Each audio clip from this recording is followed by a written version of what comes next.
Béni soit Dieu. On va lire ensemble la parole de Dieu dans l'Épître aux Philippiens.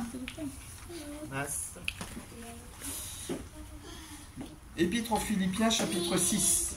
Pour ceux qui ont la parole de Dieu, je vous laisse le temps de trouver.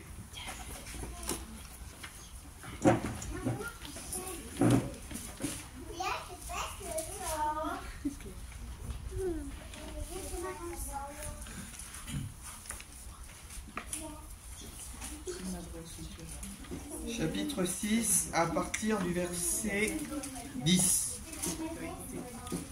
Éphésiens, excusez-moi, je peut-être dit Philippiens, mais c'est Éphésiens. Éphésiens 6. Éphésiens 6, vous allez trouver ça après les Corinthiens, vous avez Corinthiens, Galates et Éphésiens. Éphésiens 6.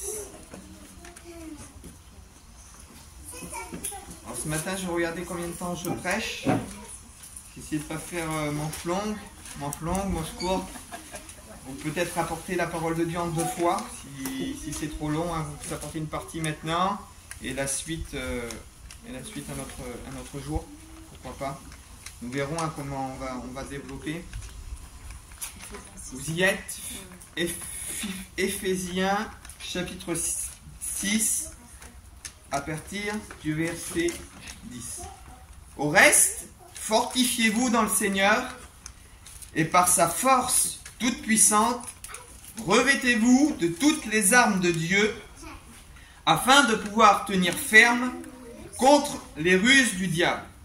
Car nous n'avons pas à lutter contre la chair et le sang, mais contre les dominations, contre les autorités, contre les princes des ténèbres de ce monde, contre les esprits méchants dans les lieux célestes. C'est pourquoi prenez toutes les armes de Dieu, afin de pouvoir résister dans les mauvais jours, et tenir ferme après avoir tout surmonté. Tenez donc ferme et ayez à vos reins la vérité pour ceinture. Revêtez-vous de la cuirasse de la justice. Mettez pour chaussure à vos pieds le zèle que donne l'évangile de paix. Prenez par-dessus tout cela le bouclier de la foi, Amen, avec lequel vous pourrez éteindre tous les traits enflammés du malin. Prenez aussi le casque du salut et l'épée de l'Esprit, qui est la parole de Dieu. Faites en tout temps, par l'Esprit, toutes sortes de prières et de supplications. Veillez à cela avec une entière persévérance. Priez pour moi, afin qu'il me soit donné, quand j'ouvre la bouche, de faire connaître hardiment et librement le mystère de l'Évangile, pour lequel je suis ambassadeur dans les chaînes, et que je parle avec assurance, comme je dois parler. Là, l'apôtre nous dépeint et nous avertit qu'il y a un combat à mener. Hein? Il dit, fortifiez-vous, il dit, revêtez-vous des armes de Dieu. Il dit, car, afin de tenir ferme, il dit, contre les ruses du diable. Dieu nous présente un adversaire. Au travers de ce texte, l'apôtre nous présente un adversaire. Un adversaire que nous avons à combattre. J'aimerais vous faire entrer dans cette réalité ce matin, une réalité que l'on néglige parfois, mais qui est la réalité du combat spirituel.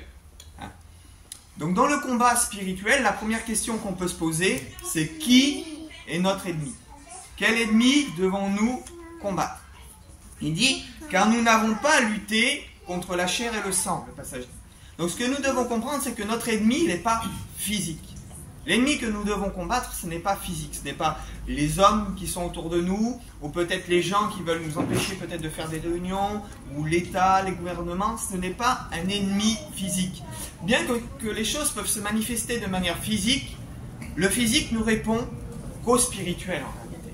Les forces physiques qui se déploient, comme on peut prendre par exemple Hitler, lorsqu'il a commencé à faire tous ses ravages, moi je suis convaincu qu'il est animé par des démons, cette personne-là. On ne peut pas arriver à faire un mal aussi fort et aussi puissant, à gouverner un monde sans être animé derrière de mauvais esprits.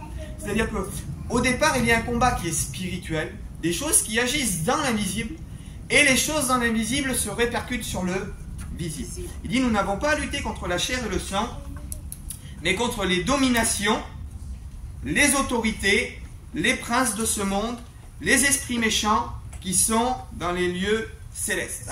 Le mot domination en grec, il veut dire commencement ou magistrat. C'est-à-dire des autorités qui étaient là avant nous. Avant notre arrivée, il y avait déjà un commencement et un départ par rapport à ces autorités. Quand nous lisons dans la parole de Dieu, quand il nous est parlé de la chute de Satan, il est dit qu'il a entraîné un tiers des anges avec lui. Vous comprenez bien que ces anges sont devenus des anges qui ont été déchus. Et cette autorité-là, elle existait bien avant nous. Les autorités, quand il est traduit aussi autorité, il est dit, en grec c'est exousia, ça veut dire gouvernement, juridiction, pouvoir, maître. C'est-à-dire que dans le monde céleste, le monde que l'on ne voit pas, dans le monde invisible, il y a un gouvernement qui règne. Il y a un gouvernement invisible qui a pris place, avec des autorités, donc avec des princes, avec des magistrats, avec en réalité tout un gouvernement de personnes qui travaillent, parce que c'est comme ça, de personnes, si on peut dire des personnes, mais plutôt des personnes spirituelles, une forme de vie spirituelle qui travaille dans l'invisible. Il dit les princes de ce monde. Et le mot monde, en grec, c'est le mot cosmos. Cosmos, c'est l'univers. C'est-à-dire que ces forces-là, elles étaient présentes au commencement, avant notre commencement même, dans l'univers.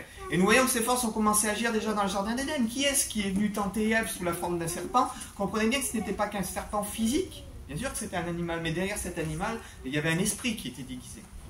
Il y avait un esprit qui était déguisé. Et c'est pour ça que quand l'homme va pécher, Dieu va maudire va vouloir maudire l'homme, et l'homme va dire mais c'est pas moi, c'est la femme. La femme va dire c'est pas moi, c'est le serpent.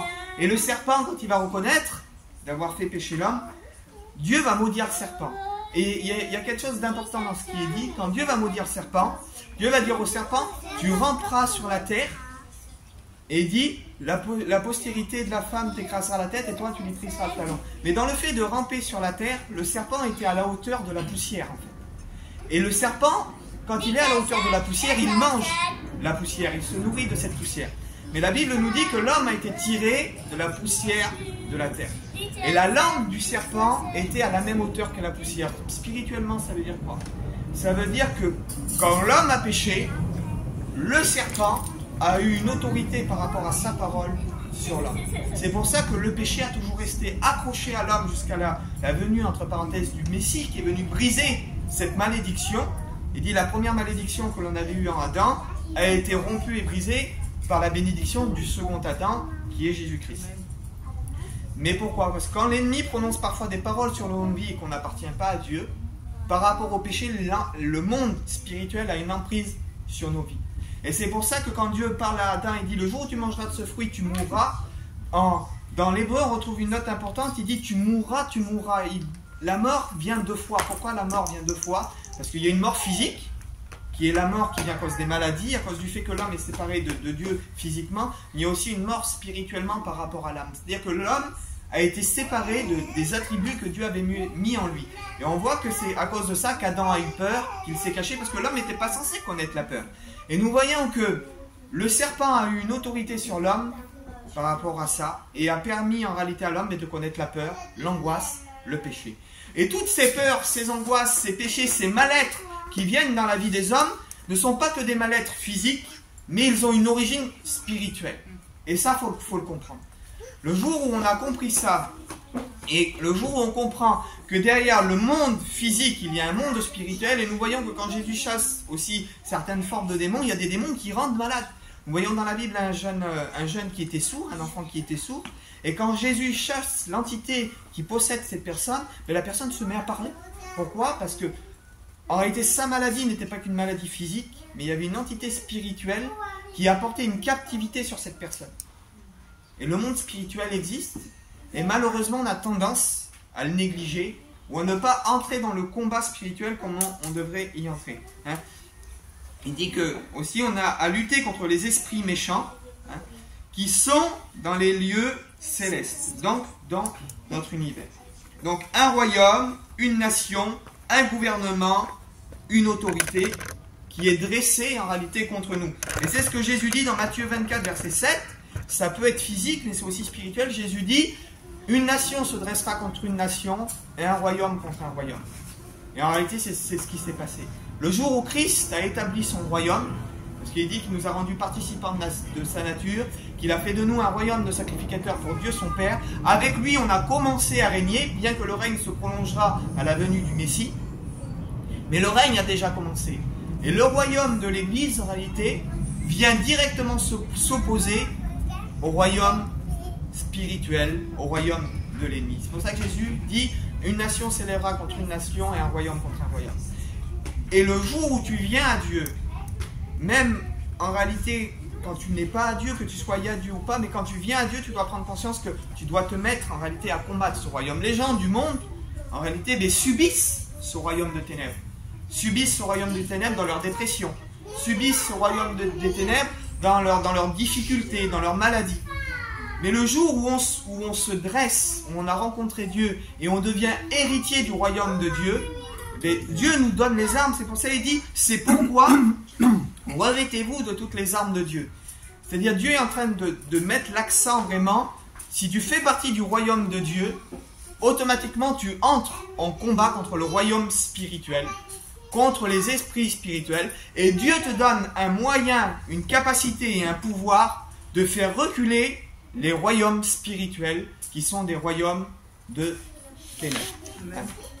La version Bible juive complète du même passage, il est traduit comme ceci. Donc on relit à partir du verset 10. Enfin fortifiez-vous puissamment en union avec le Seigneur, et dans sa puissante force, utilisez toute l'armure et les armes que Dieu met à votre disposition, afin que vous puissiez résister aux manœuvres trompeuses de l'adversaire. Vous savez, une manœuvre, souvent c'est des choses qu'on voit dans le combat militaire. On dit c'est une manœuvre militaire. C'est comme ça qu'est né le mot manœuvre en réalité. C'est-à-dire, à l'époque, quand il y avait des clans face à face de guerre, on faisait passer l'armée sur le côté, ou on essayait de prendre les armées en sandwich, c'est comme ça qu'on dit, mais on appelait ça des manœuvres militaires. Et il dit que le diable fait des manœuvres envers l'Église, des manœuvres envers nos vies. Donc on a vraiment cette notion de combat spirituel, d'une armée qui est dressée pour nous combattre en réalité. Il dit, car nous ne luttons pas contre des êtres humains, mais contre les souverains, les autorités et les puissances gouvernant les ténèbres. Donc là, dans cette traduction-là, c'est vraiment intéressant parce que ce que je vous ai traduit en grec, là c'est clair en fait. Dans ce passage-là, il dit des gouvernements, il le dit, il dit des souverains, des autorités, des puissances qui gouvernent les ténèbres contre les forces spirituelles maléfiques dans les lieux célestes. C'est pourquoi prenez donc avec vous chacune des armes que Dieu donne. Et le texte il dit prenez toutes les armes de Dieu. Dans le grec, quand il dit prenez toutes les armes de Dieu, le mot en grec qui apparaît c'est le mot panoplia. Et panoplia, ça a donné le mot en français panoplie. Une panoplie, quand vous achetez un costume ou un déguisement, si vous perdez les lunettes par exemple que vous avez eues avec votre déguisement, la panoplie elle est plus complète en réalité. Il manque un accessoire, il manque quelque chose à votre panoplie. Les armes que Dieu t'a données, il les a données, mais c'est à toi de les prendre. Et la panoplie, en réalité, elle est à côté de toi. Elle est à côté de toi. Dieu t'a donné les armes, en réalité, et il faut comprendre comment prendre ces armes et comment les utiliser. Et quand on va lire, et puis je vais entrer vraiment dans le vif du sujet, afin que vous puissiez résister et tenir ferme après avoir gagné plusieurs batailles. Donnez donc ferme, ayez autour de la taille la vérité pour ceinture, revêtez-vous de la justice comme d'une cuirasse, portez à vos pieds le zèle de l'évangile que donne l'évangile, ayez constamment avec vous le bouclier de la foi avec lequel vous éteindrez toutes les flèches enflammées du malin, et prenez avec vous le casque du salut, ou le casque de la délivrance, l'épée de l'esprit qui est la parole de Dieu. Verset 18, là c'est important, priant en tout temps, par toutes sortes de prières et de requêtes dans l'esprit, avec vigilance et sans lassitude pour tout le peuple de Dieu. Ce qu'il faut comprendre là, c'est-à-dire qu'aussitôt après qu'il ait décrit ses armes, il parle de la prière. Pourquoi il parle de la prière? Comment utiliser des armes qui paraissent physiques? Il dit prenez la ceinture de la vérité, prenez le bouclier de la foi, l'épée de l'esprit. Comment utiliser ces armes qui sont spirituelles contre des forces spirituelles. Mais la clé, il la donne là, en fait, au verset 18. Il nous demande d'entrer dans la prière. Et j'aimerais vous dire que ces armes que Dieu donne, on va le voir ensemble, c'est des armes qui s'utilisent dans la prière. Amen. Comment combattre l'invisible si on n'entre pas dans l'invisible? Et l'invisible se combat avec les paroles qui sortent de ta bouche. Comment Jésus est venu combattre Satan? Quand Satan est venu le tenter, Satan va dire à Jésus, si tu es le Fils de Dieu, ordonne que ces pierres deviennent du pain. Et Jésus va regarder Satan, il est aussi écrit, l'homme ne vivra pas de pain seulement, mais de toute parole qui sort de la bouche de Dieu. J'aimerais vous dire que ce qui sort de votre bouche Amen. A un grand pouvoir. Alléluia. Amen. Et vous pouvez combattre uniquement le monde spirituel, vous pouvez combattre uniquement l'invisible en entrant dans l'invisible. Et on a ces principes même dans le monde des ténèbres, dans le monde des sorciers, quand on fait de la sorcellerie, c'est les paroles qu'on va prononcer contre quelqu'un en invoquant des forces spirituelles qui vont permettre aux forces spirituelles, aux forces démoniaques, d'aller en réalité atteindre les personnes. Mais j'aimerais vous dire que si toi tu utilises ces mêmes paroles, mais en te servant des armes de Dieu, tu peux bloquer le monde spirituel pour l'empêcher d'agir dans ta vie, pour l'empêcher d'agir dans la vie de ceux qui t'entourent, pour l'empêcher en réalité même de rendre des personnes malades. Et en réalité, le domaine spirituel, c'est tellement méconnu de certaines personnes qu'on passe à côté de beaucoup de victoires. Dans nos vies, on traîne parfois des choses pendant des années, alors qu'on ne réalise pas que c'est Jésus qui dit qu'il nous a donné le pouvoir de marcher sur les serpents, sur les scorpions. Et aucune autorité ne pourra vous nuire, c'est ce que la Bible dit. Mais cette autorité-là, c'est à vous de la prendre. C'est à vous de comprendre comment le processus fonctionne, et on y arrive avec la parole de Dieu, mais c'est à vous de prendre en réalité les armes de Dieu et de les utiliser.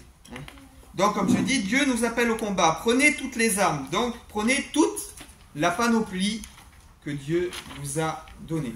Comment utiliser cette panoplie? Nos ennemis ne sont pas physiques, mais spirituels. Donc, les armes le sont aussi. Faites en tout temps par l'Esprit toutes sortes de prières. Verset 18. Donc, nous devons utiliser ces armes dans la prière. Ces armes spirituelles s'utilisent dans la prière. On combat l'invisible en entrant dans l'invisible. Confirmation, Matthieu 17, 21. Mais cette sorte de démon ne sort que par le jeûne et la prière.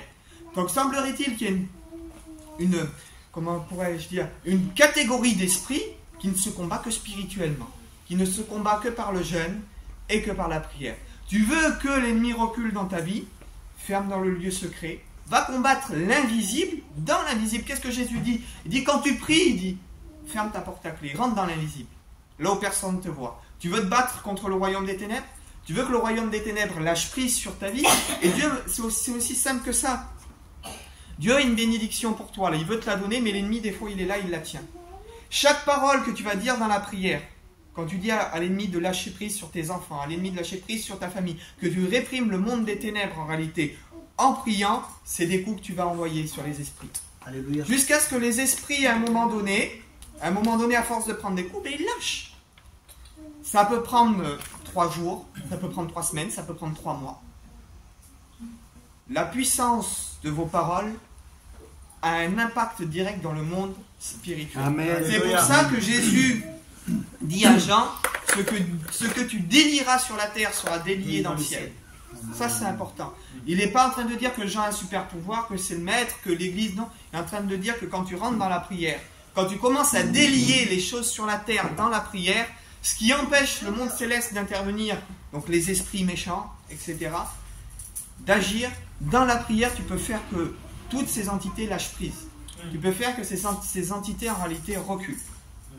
Donc il dit, ayez à vos reins la vérité pour ceinture. Un passage de la parole de Dieu, il dit, vous connaîtrez la vérité et la vérité vous affranchira. La vérité, c'est Christ qui est venu déjà nous affranchir. C'est quoi la ceinture de la vérité?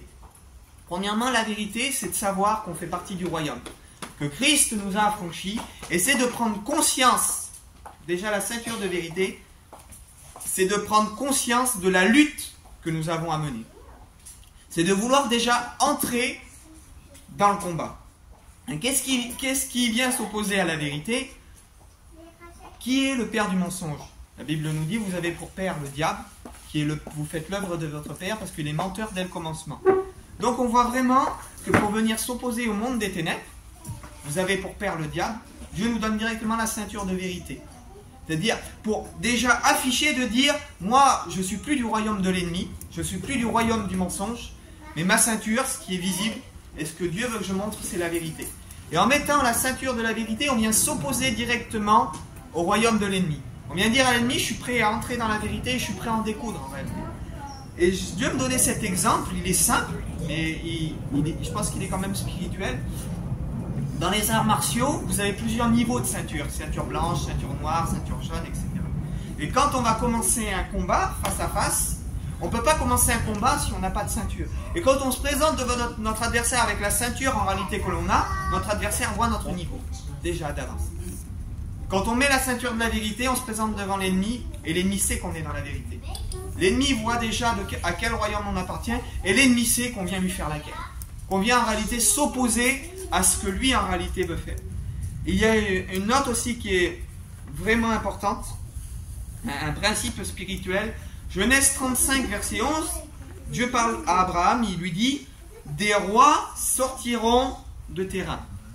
Alors ça va être maladroit, mais je suis obligé de vous faire entrer dans cette notion spirituelle. Des rois sortiront de tes reins. Dans la pensée juive, il y a cette notion que la semence se trouvait dans les reins. En fait. Alors pourquoi je dis ça? Parce que quand nous entrons en réalité dans la prière, il est dit qu'un semeur sortit pour semer. Vous connaissez le passage? Et il dit il y en a qui jettent des graines. La semence, c'est aussi la parole. C'est aussi la parole. Et dit ayez à vos reins la vérité pour ceinture. Pourquoi? Parce que quand vous entrez dans la prière pour combattre le monde spirituel, il faut que les paroles qui sortent de votre bouche soient des paroles de vérité. Il faut que les paroles qui sortent de votre bouche, parce que la parole qui sort de votre bouche, c'est une semence. Puisque on pensait que la semence était dans les reins. La parole qui sort de votre bouche, il faut qu'elle soit accompagnée de la vérité. Si votre parole n'est pas accompagnée de la vérité, vous allez taper à côté. Par exemple, et c'est là où c'est dangereux. On a entendu dire quelque chose sur quelqu'un, par exemple. Mais on ne sait pas si c'est vrai, on ne sait pas si c'est faux. Et on va prier, par exemple, dans le sens de l'histoire qu'on a entendue, mais l'histoire, elle n'est pas vraie. Mais en réalité, on est en train de dire une fausse prière contre la personne. Vous êtes en train de prier en invoquant un mensonge sur la personne. Par exemple, tu as vu telle personne, il est tombé, il faut prier pour lui, mais en fait, il n'est pas tombé, il a commis une erreur. Voilà. Mais tu as vu, il est plus à Dieu ou il est diabolique. Et des gens vont se mettre à prier pour que cette personne-là revienne à Dieu, alors que la personne, elle est toujours à Dieu. Qui est-ce qui va recueillir ces paroles? Le monde spirituel, en réalité l'ennemi, va recueillir ces paroles pour aller en réalité travailler cette personne. Puisque la prière que tu fais, elle n'est pas dite avec vérité. Donc si elle n'est pas dite avec vérité, elle est dite avec un mensonge en réalité. Et toi, tu prends ce mensonge, ce que les gens disent, tu le prends comme argent comptant en réalité. C'est pour ça que la Bible dit que toute déclaration qui sera prise sur quelqu'un devra se faire sous la déclaration de 2 ou 3 témoins, minimum. Donc quand on veut condamner quelqu'un ou dire quelque chose sur quelqu'un, il faut qu'il y ait 2 ou 3 témoins pour confirmer la chose. Autrement, ça devient un faux témoignage. C'est pour ça que les 10 commandements nous disent « Tu ne donneras pas de faux témoignages contre ton prochain. » Et de prier sans connaître en réalité la situation réelle d'une personne priée dans un sens, disant « il faut que cette personne revienne », alors qu'on ne sait pas en réalité si elle est vraiment partie.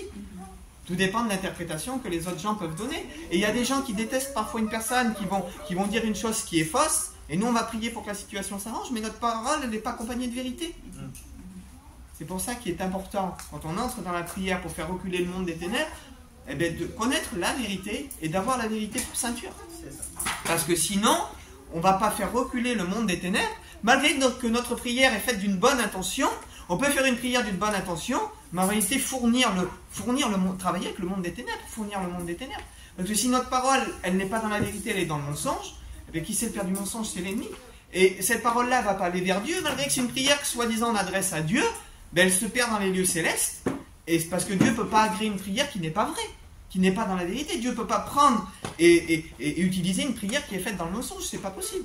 Donc cette prière et ces paroles de mensonge, c'est l'ennemi qui la récupère en réalité. Ce sont des paroles qui sont proférées, et l'ennemi en réalité les prend, ces paroles, et les retourne contre la personne pour qui vous avez prié en réalité.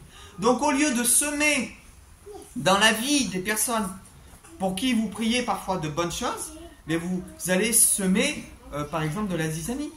Par exemple, S'il y a des gens qui peuvent prier pour notre soeur Sabrina, par exemple, disant qu'elle revienne, elle est partie loin, etc., mais alors que Sabrina, elle est à Dieu, eh ben, des esprits des fois de mélancolie ou peuvent venir et dire regarde comme c'était mieux avant, tu devrais peut-être retourner là-bas ou tu devrais peut-être faire telle ou telle chose. Pourquoi? Parce que les prières qu'ont fait ces personnes, c'est le monde spirituel qui les a récoltées en réalité. Mais comme c'est des prières de choses qui sont faites de mensonges parce que tu appartiens à Dieu en réalité, eh bien, c'est l'ennemi qui les récupère. Et ça permet en réalité au monde spirituel, parce qu'il y a des paroles qui ont été prononcées, chaque parole qui est prononcée donne un pouvoir dans le monde spirituel. C'est pour ça que quand Jésus chasse les mauvais esprits, mais il cite leur nom. Jésus leur dit sortez. Pourquoi? Il aurait très bien pu poser sa main ou faire ça, les esprits seraient sortis tout seuls. Non. Il faut qu'il y ait des paroles prononcées pour que le monde spirituel bouge. Jésus aurait très bien pu dire, vous n'avez pas besoin de prier, moi je sais ce que vous avez besoin, je vais vous le donner. Non, il faut que les paroles soient prononcées. Il faut que les mots sortent de notre bouche pour que le monde spirituel se mette en réalité en action. Et c'est pour ça qu'il ne faut pas négliger. Il y a un passage qui dit ne négligez pas, il dit la langue est un petit gouvernail, mais elle a embrasé, il dit elle a coulé bien, elle dirige des navires, il dit que par le pouvoir de la langue, il dit il y a des nations qui se sont élevées et il y a des nations qui se sont effondrées, juste par le pouvoir de la parole. Et ça, c'est Dieu nous a fait à son image. Par quel moyen Dieu a créé l'univers? Dieu dit que la lumière soit, la lumière fut. Quand Dieu a parlé, l'univers s'est créé. Dieu t'a fait à son image. Quand tu prononces des paroles, tes paroles ont le pouvoir de donner la vie, ont le pouvoir de donner la mort. Dans le monde spirituel. Vous imaginez? Et ça, c'est important de le comprendre. Donc, ayez la vérité déjà pour ceinture, parce que le père du mensonge, c'est le diable. Hein? Nous voyons que la parole ou la prière que nous faisons est une semence. Hein? Ayez à vos reins la vérité pour ceinture, que chaque parole qui est dite dans la vérité est une semence qui est lancée dans une vie. Et quand tu lances des semences de bénédiction dans la vie de ta famille, dans la vie des gens ou dans ta propre vie, c'est des semences qui vont prendre racine et qui vont grandir. Alors ça peut prendre 6 mois, ça peut prendre 8 mois, ça peut prendre 1 an, mais il faut avoir de la persévérance dans cette semence que tu lances dans la prière. Hein? Chaque prière, comme je dis, ces armes spirituelles sont des armes que l'on retrouve dans la prière. Et où on retrouve toutes les prières dans la Bible? Eh bien, on a le livre des psaumes, qui sont des prières chantées, qui sont des cantiques, mais qui sont aussi des prières. Donc dans le psaume 26, versets 2 et 3, David parle, il dit « Sonde-moi, Éternel, éprouve-moi, fais passer au creuset mes reins et mon cœur, car ta grâce est devant mes yeux, et je marche dans ta vérité. » Donc on voit dans ce passage-là, qui est déjà un passage de l'Ancien Testament, il dit, fais passer au creuset mes reins et mon cœur. Donc les reins sont mis déjà en avant. Et il dit, fais-moi grâce car je marche dans ta vérité. Donc on voit que ce que je viens d'expliquer, déjà dans le livre des psaumes, David possédait déjà les armes de Dieu, les armes spirituelles. David les mettait déjà en pratique dans sa prière. C'est grand, c'est puissant. Comment la parole de Dieu est puissante. Et dans chaque arme que nous allons voir, nous aurons toujours un parallèle avec le livre des psaumes, parce qu'on voit vraiment que David utilisait déjà ces armes-là. La cuirasse de la justice. En grec, la cuirasse, ça se dit thorax. Le thorax de la justice. Le mot justice en grec, c'est diakosun. Matthieu 5, verset 6. Heureux ceux qui ont faim et soif de justice, car ils seront rassasiés. Quand on arrive dans une armée, qu'on a notre cuirasse, c'est ce que l'ennemi en réalité va voir en premier. La cuirasse, c'est ce qui brille. C'est ce que l'ennemi... Et s'il n'y a pas de faille dans notre cuirasse, s'il n'y a pas de faille dans notre justice, l'ennemi ne peut pas en réalité atteindre. Il y avait un roi, dans le livre des rois, justement, il dit qu'une flèche va être tirée au hasard, et la flèche va venir se planter dans le défaut de la cuirasse. Donc il y avait un défaut, des fois sur certaines cuirasses, quand on levait le bras, par exemple, ça laissait un accès. Il dit là que la flèche, au hasard, c'était Dieu qui avait été déguisé cette flèche. Il dit va se planter dans le défaut de la cuirasse. Pourquoi? Il dit que nous devons pratiquer notre justice, que nous devons être justes. Matthieu 5, verset 20, il dit si votre justice ne surpasse pas celle des pharisiens, vous n'entrerez point dans le royaume de Dieu. La justice, ne pas confondre justice et justification.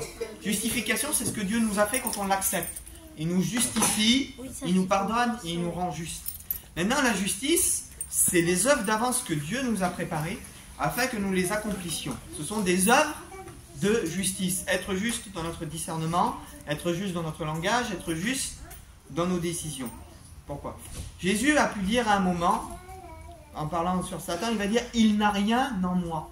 Pourquoi? Parce que lorsqu'on se met à pécher ou à vivre de manière injuste, on donne un droit à l'ennemi d'agir en réalité dans notre vie. Non pas que Dieu ne pardonne pas notre péché, mais maintenant imaginez, je pêche, je suis injuste, et je donne des mensonges contre une personne pour me sortir d'une situation. Je suis injuste. Et je me rends compte que j'ai fait mal, je demande pardon à Dieu. Dieu va me pardonner, pas de problème. Mais la parole que j'ai prononcée en réalité, que j'ai semée, peut créer dans la vie de la personne sur qui j'ai dit des mensonges, j'ai déjà un trouble, un traumatisme, peut l'engager dans une situation difficile. Cette personne peut se retourner contre moi parce que s'il apprend que c'est moi qui ai menti contre lui, en réalité, elle peut se retourner contre moi et ça peut m'emmener, moi, à subir en réalité des choses que j'aurais pu m'éviter. Donc ça a donné un droit à l'ennemi. Mon mensonge a pu donner un droit à l'ennemi d'avoir une emprise sur ma vie et de manifester une situation que je n'aurais pas dû vivre. Par exemple, je vais prendre un exemple extrême. Par exemple, je vais parler de moi, je commets un adultère, par exemple. Et puis ma femme l'apprend, etc. Dieu peut me pardonner, il n'y a pas de problème. Imaginez le droit que l'ennemi a dans ma vie, que ma femme puisse partir, que je puisse perdre mes enfants, et je entre dans un processus qui est la conséquence de mon péché et qui donne un droit à l'ennemi en réalité de régner quelque part pendant un temps sur ma vie, de me faire passer par une épreuve ou par une difficulté. C'est-à-dire que chaque injustice que l'on va commettre, en réalité, donne un droit à l'ennemi parfois ou au péché sur notre vie. Donc, il dit, Matthieu 6,20, il dit « Gardez-vous de pratiquer votre justice devant les hommes ». Donc là, on entre aussi dans ce que je disais tout à l'heure, dans le domaine de la prière. Il faut qu'on apprenne à pratiquer, à manifester la justice dans la prière. Des fois, c'est dur de vouloir pardonner. Mais il faut qu'on fasse reculer l'ennemi dans la prière en disant « Dieu, aide-moi à pardonner. Aide-moi à arranger cette situation. » Que ce ne soit pas en réalité mes intérêts qui passent, mais que ce soit les intérêts du royaume. Les intérêts du royaume. Parce que l'ennemi, en réalité, aura tendance à amorcer notre chair et à vouloir faire passer nos intérêts avant les intérêts du royaume. Et il faut qu'on apprenne à faire passer les intérêts du royaume. Parce que la justice qui est parlée là, un passage de la parole de Dieu qui dit que le royaume de Dieu, Romains 14, 17, car le royaume de Dieu, ce n'est pas le manger et le boire, mais la justice, l'amour et la paix. Donc, nous réalisons qu'il y a une justice qui est propre au royaume. Et cette justice, dans l'Ancien Testament, en hébreu, c'est appelé la tzedaka, c'est la pratique de la justice. Et il y a une justice qui est propre en réalité au royaume. Il y a l'œuvre qui est propre au royaume. Et cette justice, elle se recherche aussi dans la prière. C'est pour ça que Jésus dit, dans le passage que j'ai cité, « Heureux ceux qui ont faim et soif de justice, car ils seront rassasiés. » Psaume 4, je crois que c'est 4, verset 11. Il dit, c'est pourquoi je ne retiens pas dans mon cœur ta justice et je publie ta vérité et ton salut. Je ne retiens pas, il dit, dans mon cœur ta justice, parce que des fois, Dieu nous montre la justice, Dieu nous montre ce que l'on veut faire, mais dans notre cœur, on retient. On retient pourquoi? Mais parce que des fois, de manifester la justice de Dieu, et ça demande à ce que notre chair, elle soit écrasée. De manifester la justice de Dieu, ça demande des fois à ce que notre entendement, notre conception, les soit écrasée. Pour que Dieu manifeste ce que lui a décidé dans notre vie, pour qu'il manifeste sa justice, pour qu'il manifeste son œuvre de justice. C'est pour ça que David dit, je ne retiens pas dans mon cœur ta justice, et je publie ta vérité et ton salut. Nous devons réclamer la justice de Dieu sur les autres, mais aussi sur nous. Et quand nous entrons dans le combat spirituel, dans la prière, nous devons réclamer la justice de Dieu sur notre vie. Aide-moi Seigneur à être un homme juste, que l'ennemi n'ait rien en moi, que l'ennemi n'ait pas d'emprise sur ma vie par rapport à ma pratique de la justice. Et nous devons réclamer la justice aussi dans la vie des autres. De dire Seigneur, justifie-le, justifie sa vie, bénis-le, fais reculer l'œuvre des ténèbres dans la vie de mon frère, dans la vie de ma soeur, dans la vie de ceux qui m'entourent. Les chaussures du zèle, on va essayer de passer vite. Les chaussures du zèle. Alors là, c'est vraiment intéressant. On a mis un moment avant de comprendre vraiment le sens. Avec mon épouse, on a discuté de ça aussi, c'était vraiment intéressant. Les chaussures du zèle. Donc en grec, le zèle se dit zélos. Et zélos, ça veut dire jalousie, sollicitude, mais aussi ardeur. La racine du mot zélos, c'est le mot zéo, qui veut dire bouillir, comme quelque chose qui nous pousse, quelque chose pour lequel on est bouillant, et ça veut dire être fervent. Dans la prière, je dois être fervent et jaloux pour garder ce que Dieu m'a donné et réclamer la faveur sur les autres. Cette jalousie, en fait, qui est traduite par le zèle, c'est la même jalousie, en fait, d'un homme qui veut garder sa femme pour lui, ou d'une femme qui veut que son mari réussisse, en fait. Et cette jalousie, non pas que c'est une jalousie qui va dominer sur l'autre, mais c'est une jalousie en réalité qui va vouloir entourer, qui va vouloir protéger, qui va vouloir garder les choses pour soi. Et dans les choses de Dieu, on doit être comme ça. Lorsqu'on combat l'ennemi, on doit avoir envie en réalité que le royaume de Dieu prospère et que l'ennemi recule. La jalousie, dans les psaumes, le zèle, psaume 69, alors je crois que celui-là, il faut aller le lire, je vais essayer de le trouver assez rapidement. Psaume 69. Je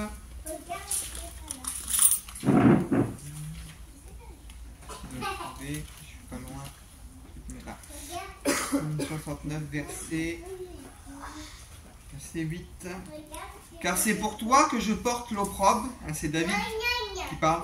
Il dit, car c'est pour toi que je porte l'opprobre, que la honte couvre mon visage. Je suis devenu un étranger pour mes frères, un inconnu pour le fils de ma mère. Car le zèle de ta maison me dévore, et les outrages de ceux qui t'insultent tombent sur moi. David était tellement zélé et voulait tellement pratiquer l'œuvre de Dieu qu'il était devenu une raillerie, en réalité, pour les autres. Il était devenu un sujet de mépris pour les autres. Il dit, c'est pour cela, il dit, c'est pour toi que je porte l'opprobre, que la honte couvre mon visage. Je suis devenu un étranger pour mes frères et un inconnu pour le fils de ma mère, car le zèle de ta maison me dévore. Ça, c'est la cause. Pourquoi il était devenu une raillerie? Pourquoi, en réalité, il était un inconnu pour les gens? Parce que David était entré dans un tel domaine spirituel que les gens ne le comprenaient pas. Et David, dans son cœur, tout ce qu'il voulait, en réalité, c'était garder tout ce que Dieu avait mis dans son cœur. Il voulait tellement le garder que David, en réalité, était bouillant. Il avait de la ferveur pour garder tout ce que Dieu lui avait donné. Donc vous comprenez dans le sens de jalousie, mais c'est comme un mari qui désire garder sa femme sur lui. Et il dit le zèle de ta maison, donc c'est un zèle qui se trouve dans la maison de Dieu. C'est pas une jalousie ou un zèle ou quelque chose qu'on va trouver n'importe où en réalité. C'est quelque chose qui se trouve dans la maison de Dieu. Là de même dans le passage d'Éphésiens, il dit les chaussures du zèle, donc les chaussures quelque part de la jalousie ou de la ferveur, mais les chaussures du zèle que donne l'évangile. C'est-à-dire que c'est l'évangile qui te donne cette jalousie, dans le sens de vouloir garder ce que Dieu te donne, dans le sens de vouloir garder tes frères, de vouloir protéger les autres. Et d'avoir un ardent désir en réalité, quelque chose d'ardent.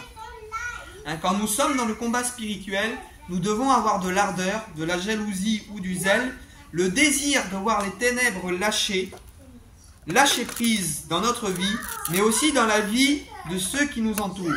Le désir de voir le royaume de Dieu avancer. Une femme désire aussi, comme une femme qui désire aussi la réussite de son mari. Et le zèle, c'est ça, c'est quand nous sommes dans la prière, nous devons désirer tellement voir le royaume de Dieu en réalité avancer, grandir, que dans notre cœur, ça doit être comme un feu, ça doit être une ardeur. Une ardeur en réalité de tout faire, de tout prendre pour le bien du royaume en réalité. Pour le bien du royaume. Le bouclier de la foi. Ça, c'est vraiment, vraiment intéressant. Bouclier de la foi. La foi, en grec, c'est le mot pistis, qui veut dire foi, et qui veut dire aussi fidélité. Le bouclier de la foi ou de la fidélité pour éteindre les traits enflammés de l'adversaire. Le mot trait, en grec, il se dit bélos. Mais bélos, ce n'est pas que des flèches. Écoutez, c'est assez intéressant. Le mot bélos, ce n'est pas que des flèches, mais c'est aussi des projectiles où ça représente une lame. Et il dit que avec le bouclier de la foi, je vais pouvoir éteindre les lames enflammées ou les traits enflammés de l'adversaire. Alors bien sûr, nous avons un bouclier. Et je vais vous poser cette question, et je connais déjà la réponse. Est-ce qu'avec ce bouclier, Satan ne vous atteint jamais? Bien sûr qu'il nous atteint, ça arrive. Et c'est pour ça que le texte, il parle et il est puissant. Et il dit, en fait, on pourrait le traduire vraiment comme ça, ce texte. Et il dit le bouclier de la foi avec lequel vous pourrez éteindre les coupures ou les blessures enflammées de l'ennemi. Quand une flèche de l'ennemi parfois nous atteint, eh bien on a une cicatrice. On a une brèche en réalité qui est faite. Et cette brèche en réalité elle brûle. Pourquoi? Parce que ça peut être une brèche de notre passé, ça peut être un événement que l'on vit là au présent, et cet événement il vient embrasser en réalité notre vie. Il vient embrasser là où l'ennemi nous a touchés, dans notre famille, dans nos pensées ou dans ceux qui nous entourent. Et cette plaie-là qui est faite, c'est comme une plaie ouverte avec une brûlure qui brûle et qui continue. Et semblerait-il qu'il n'y a plus aucun moyen de voir autre chose ou de vivre autre chose que cette blessure qui a été infligée et cette blessure qui a été faite. Et là, pareil, pour avoir la guérison d'une blessure spirituelle, on obtient la guérison dans la prière. Et pourquoi le bouclier de la foi? Parce que le mot foi aussi, c'est le mot, comme je dis, c'est le mot fidélité. Et c'est en entrant dans la fidélité c'est quoi? C'est-à-dire que même dans un couple, même quand ça ne va pas, chacun met de l'eau dans son vin, chacun s'entend, chacun essaye de faire des efforts envers l'autre pour rester fidèle et pour être attaché ensemble. Et avec Dieu, parfois c'est pareil. On ne comprend pas pourquoi des fois certaines flèches nous ont atteints. Et on se met des fois à s'opposer à Dieu, dire Seigneur, pourquoi cette épreuve m'est arrivée? Pourquoi cette flèche m'a atteint? Ou pourquoi ça? Mais en réalité, des fois on se chamaille un peu avec Dieu. Et c'est là qu'intervient le bouclier de la foi, de la fidélité, de dire Seigneur, tu m'as donné ton bouclier, tu as fait alliance avec moi. Et Seigneur, je sais que parce que tu m'as donné la foi, et parce que je dois être fidèle aussi envers toi, et que tu es fidèle envers moi, je sais qu'à un moment ou à un autre, tu vas guérir ma blessure. Je sais qu'à un moment ou à un autre, tu vas venir penser en réalité ma plaie. La foi aussi en hébreu, ça se dit Emouna. Et Emouna, c'est important parce que Emouna, c'est aussi, comme je l'ai dit, une puissance créatrice, c'est une force créatrice. Et chaque parole que tu vas prononcer avec foi, avec fidélité, c'est-à-dire en sachant que Dieu va faire bouger les choses autour de toi, et bien en réalité, chaque fois que tu vas prier avec cette autorité-là, tu vas permettre en réalité à l'invisible d'agir. Tu vas permettre à l'invisible d'agir. Donc, pour éteindre les brûlures faites par les projectiles. Donc, on soigne dans la prière nos blessures par la fidélité. Nos blessures et nos brûlures sont soignées dans la prière par la fidélité qu'on a envers Dieu avec du temps. Des fois, il y a des blessures, vous savez, ça met des mois ou des années à guérir. Des fois, Dieu apporte la guérison tout de suite, mais des fois, il y a des brûlures, des blessures. Et si on n'a pas la foi vraiment en la restauration de Dieu, nos blessures ne peuvent jamais se refermer, jamais être guéries.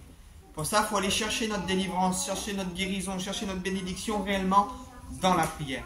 Tout ce que je vous montre là, c'est des domaines de foi, des domaines de justice, mais qui se pratiquent dans la prière. J'ai essayé d'aller un peu plus vite. Pour empêcher le monde spirituel d'infliger des brûlures aux autres, permettre à Dieu aussi d'agir pour éteindre les flèches qui provoquent des emprises spirituelles. Il y a des flèches qui ont atteint, des fois. Il y a des flèches qui ont atteint même dans l'enfance. Il y a des gens qui ont des blessures dans leur fondation ou des flèches qui ont atteint même dans l'enfance. Et il faut vraiment qu'il y ait une intervention spirituelle dans le jeûne, dans la prière, même permettre parfois à des pasteurs de prier pour toi, parce qu'il y a des emprises spirituelles, des fois des flèches qui ont atteint ta vie et qui ne s'enlèvent pas s'il n'y a pas une prière puissante, s'il n'y a pas une prière agissante, ou s'il n'y a pas une manifestation pour aller briser en réalité dans le monde spirituel ce qui a été lié en réalité. Parce qu'il y a des choses qui ont été liées et qui ont besoin d'être déliées aussi spirituellement. Et ça, c'est important d'entrer dans cette compréhension. Alors, je dis la foi en hébreu, c'est Emouna, qui veut dire fidélité, direction, fonction, et qui a le sens aussi d'une puissance. Habakkuk 2, verset 4, il dit « Mais mon juste vivra par la foi ». Donc, dans l'Ancien Testament, c'est le seul passage où le mot foi, il est traduit comme foi, en réalité. Parce que, comme je dis, c'est le mot Emouna. Le mot Emouna, vous le retrouvez dans plein de versets, mais il est généralement traduit, dans le psaume 119, verset 90, il va dire « De génération en génération, ta fidélité subsiste ». Là, c'est le mot foi, le mot Emouna, mais il est traduit par fidélité. « Ta fidélité subsiste ». Donc, de génération en génération, la foi, c'est ça aussi. C'est de savoir que de notre départ à notre arrivée, peu importe la route que l'on va suivre, c'est que Dieu est fidèle envers nous. Même si nous, on se détourne, Jésus dit, vous êtes dans ma main, personne ne peut vous en ravir. Maintenant, tu as le choix, des fois tu peux sortir de la main de Dieu. Des fois tu peux sortir. Des fois tu peux y revenir aussi. Des fois tu peux y sortir et jamais y revenir. Mais sache que la main de Dieu, elle sera toujours ouverte, parce que dans la main de Dieu, c'est son plan. Tu es libre de sortir de son plan. Tu es libre de retourner à ton péché. Tu es libre de faire en réalité ce que tu veux, parce que la vie avec Dieu, c'est aussi une liberté, c'est aussi un choix. Et sache que chaque fois que tu reviendras dans sa main, mais Dieu sera toujours là. Et ça, c'est la fidélité de Dieu. Amen. Et ça, c'est le domaine de la foi. Hein? Comme il est dit dans les psaumes, même si ton père et ta mère t'abandonnent, moi l'Éternel ton Dieu, je ne t'abandonnerai pas, je t'ai gravé sur mes mains. Ça, c'est des promesses. La foi s'enclenche aussi avec ce qui sort de la bouche de Dieu. Et ça, c'est important. Donc Dieu dit, psaume 119, verset 90, il dit, de génération en génération, donc jusqu'à l'infini, il dit, ta fidélité, il dit, ta foi, elle subsiste. Donc la foi de Dieu, la fidélité de Dieu, elle subsiste dans ta vie, tant que toi, tu la feras subsister. Tant que toi, tu y croiras encore. Hein? Tant que toi, tu y croiras encore.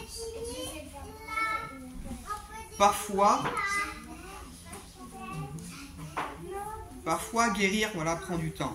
La fidélité, les bénédictions aussi prennent du temps. Hein? Guérir, ça prend du temps. Eh bien, c'est la fidélité qui va nous emmener dans la guérison. Les bénédictions que Dieu nous a promis, ça prend du temps. C'est la fidélité qui va nous amener dans la bénédiction.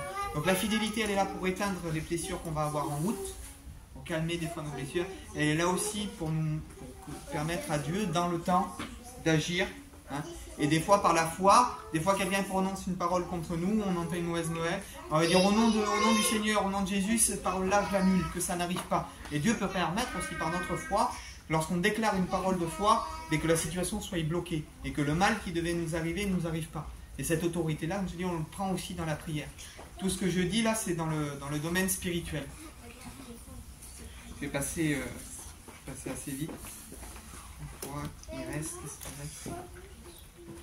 Bon, il n'en reste que 2, je passe vite. Bon, pas besoin de le faire en 2 fois.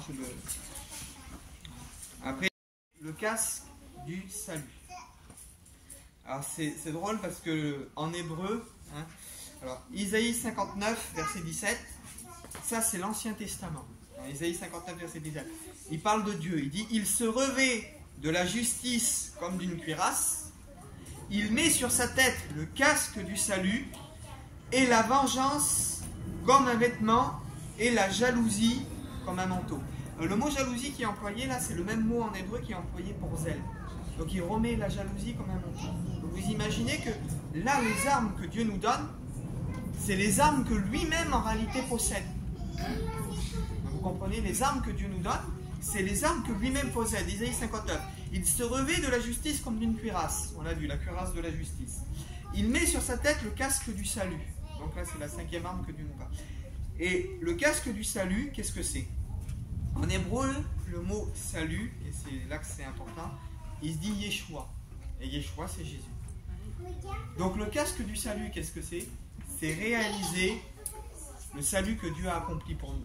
Et lorsque l'ennemi veut nous faire culpabiliser dans la prière, que l'ennemi veut nous faire dire eh, « t'es pas pardonné » ou « t'es pas digne », il faut prendre ce casque que Dieu nous a donné dans nos pensées et ne pas s'en détacher.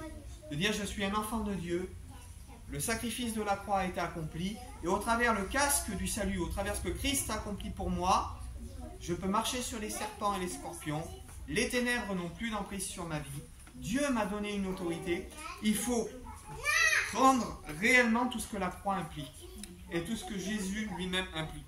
Et pourquoi Dieu se revêt du casque du salut pour juger les nations? Parce que là, quand on lit le texte, c'est dans un contexte de jugement, en fait, de jugement. Parce que Dieu jugera les hommes au travers de l'amour qu'il a manifesté. Dieu jugera les hommes au travers de la croix, en réalité. Dieu jugera les hommes et dit celui qui croira, qui sera baptisé, sera sauvé. Celui qui ne croira pas sera condamné.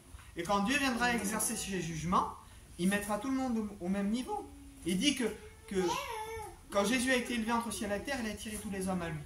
Dieu a mis tous les hommes au même niveau et Dieu jugera tous les hommes au même niveau. C'est pour ça que Dieu se revêt du salut comme d'un casque, parce que quand Dieu viendra juger la terre, ceux qui auront le casque seront dans le salut avec Dieu, ceux qui n'auront pas le casque, malheureusement, ne seront pas dans le salut avec Dieu. Hein? Donc présenter dans nos prières que Christ nous a rachetés et qu'il peut aussi racheter les autres. Amen, et ça, c'est important. Aller chercher vraiment dans le jeûne, dans la prière, en présentant toutes ces notes. Psaume 13, verset 5, « J'ai confiance en ta bonté et j'ai de l'allégresse dans le cœur à cause de ton salut. » David, j'ai de l'allégresse dans le cœur à cause de Yeshua, à cause de ton salut. Béni soit Dieu. L'épée de l'esprit qui est la parole de Dieu. On va clôturer avec ça.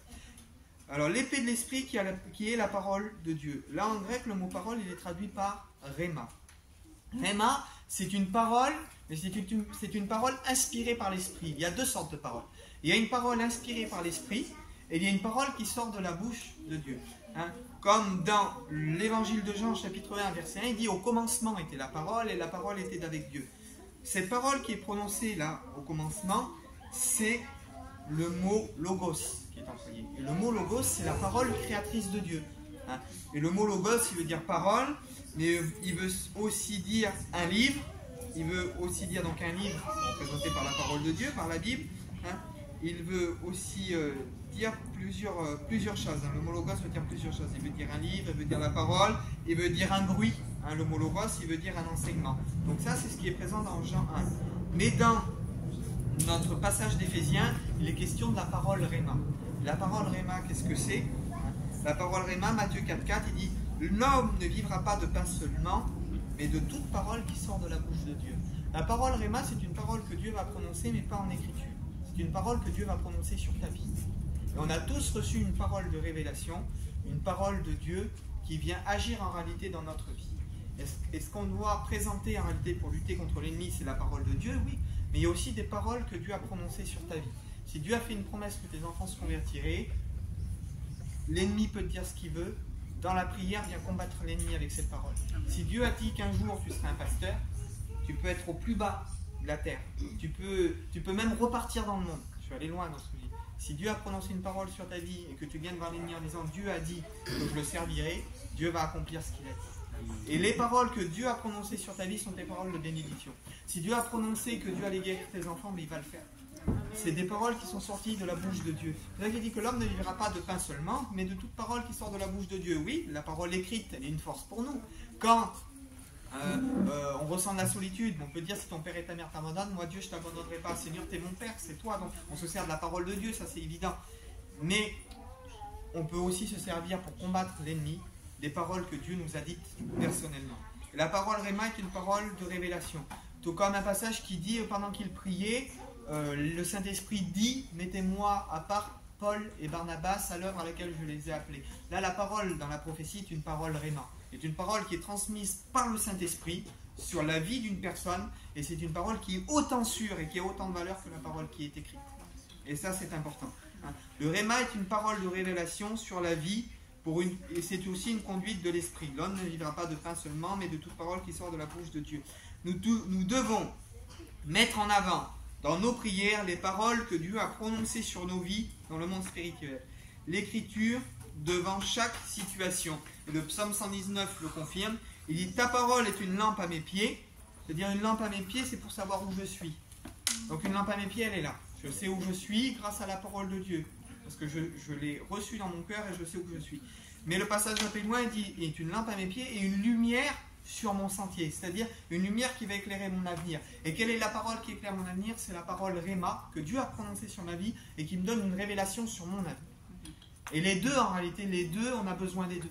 On a besoin de la parole Logos, celle qui nous affranchit, celle qui nous affermit. On a besoin de la parole Rhéma qui nous donne une lumière et une vision sur notre avenir. Donc, on va relire simplement le passage d'Éphésiens et après on va prier le Seigneur. Et je vais vous inviter réellement à rentrer dans ce combat spirituel. Enfin, fortifiez-vous puissamment en union avec le Seigneur et dans la puissance de sa force, utilisez toute l'armure et les armes que Dieu met à votre disposition. C'est-à-dire, c'est à vous d'aller les prendre, les chercher, les utiliser. Afin que vous puissiez résister aux manœuvres trompeuses de l'adversaire. Car nous ne luttons pas contre des êtres humains, mais contre les souverains, les autorités, les puissances gouvernant les ténèbres, contre les forces spirituelles maléfiques qui sont dans les lieux célestes. C'est pourquoi prenez donc avec vous chacune des armes que Dieu vous a données, afin qu'au mauvais jour vous puissiez résister et tenir ferme, et que vous puissiez gagner des batailles. Tenez donc ferme, ayez autour de la taille la vérité pour ceinture. Revêtez-vous de la justice comme d'une cuirasse, et portez à vos pieds la bonne volonté que donne la bonne nouvelle de Dieu. Ayez constamment le bouclier de la foi, avec lequel vous pouvez éteindre les flèches enflammées du malin. Et prenez avec vous le casque de la délivrance, du salut, et l'épée de l'esprit qui est la parole de Dieu. Priant en tout temps, donc on voit que tout est lié, priant en tout temps par toutes sortes de prières et de requêtes dans l'esprit, avec vigilance et sans lassitude pour tout le peuple de Dieu. Je vous engage ce matin à ce que ces choses que vous avez écoutées, entrez réellement dans ce combat spirituel et à les mettre en pratique.